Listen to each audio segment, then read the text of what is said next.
My grandmother had multiple medical illnesses. I mean, really, she had heart disease, she had bad circulation, she had a little bit of dementia, and really, unfortunately, the bad circulation was becoming such a problem that she developed a lot of leg pain, and she really had struggled with that. My grandfather was having a really hard time taking care of her in the house, and really just didn't know what to do.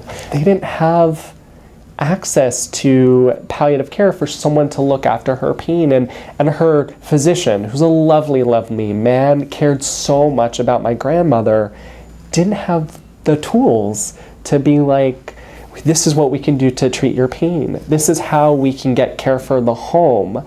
Because, you know, my grandparents were like, well, we don't want a stranger in our house.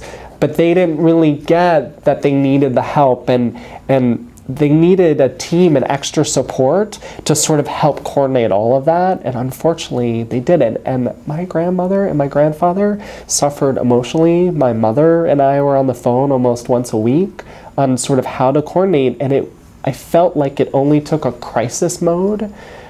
She had to be in the hospital, something bad had to happen to her for people to realize that she needed this. She needed all this care, and I think the last 2 years would have been so much calmer if there was that layer of support that palliative care could provide.